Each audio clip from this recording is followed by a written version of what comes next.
और मानवों के लिए स्पष्ट रूप से कहा कि मानव को किसी भी रूप में मांसाहारी नहीं होना चाहिए। मांस आहार मानव का नहीं है। ठाकुर जी ने व्यवस्था रखी है, होठ से जल पीने वाले जीव वे सब शाकाहारी होते हैं और जीव से जल पीने वाले वे सब मांसाहारी होते हैं।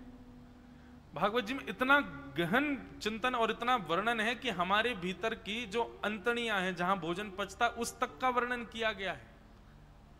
पृथु महाराज कहते हैं कि मानव की जो पाचन क्रिया है वो इतनी श्रेष्ठ नहीं कि उससे मांस पचाया जा सके, इसलिए उसका भोजन केवल और केवल शाकाहार ही है।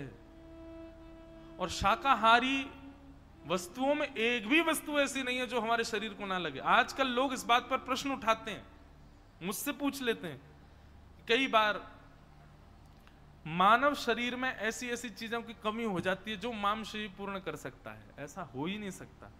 पृथ्वी में ऐसे ऐसी जड़ी बूटियां, ऐसे ऐसे गुण, ऐसे ऐसे भाव हैं कि यदि उनका सेवन किया जाए तो मानव कभी भी अपूर्ण रह ही नहीं सकता। हमारे कितने सारे संत, कितने सारे ऋषि, कभी बद्रीनाथ जाइए, बद्रीनाथ में ऊपर दोनों नरनारायण पर्वतों पर इतने बड़े बड़े संत रहते हैं, कितने कितने दिनों तक बिना कुछ पाए रह लेते हैं।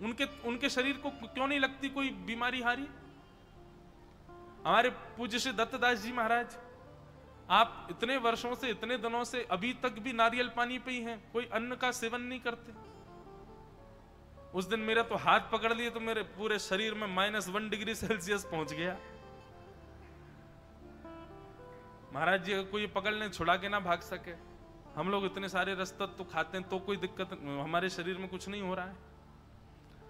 तो ये सब तो बहाने हैं मांस भक्षण के, पर मानव का स्वरूप किसी भी रूप में मांस भक्षण का नहीं होना चाहिए।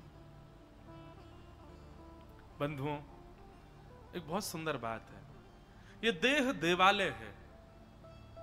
सदैव इस रूप में देवालय को, देह को स्वीकार करो, देह देवालय है।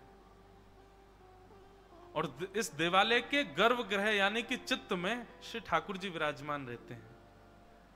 जिस प्रकार देवालय को पवित्र रखा जाता है, देवालय को शुद्ध रखा जाता है, देवालय को स्वच्छ रखा जाता है, उसी प्रकार अपने तन को रखो।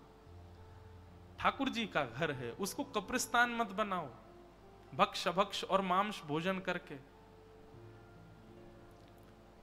पृथु महाराज ने इस प्रकार खेती बाड़ी आदि सब पृथ्वी पर प्रारंभ करा दी।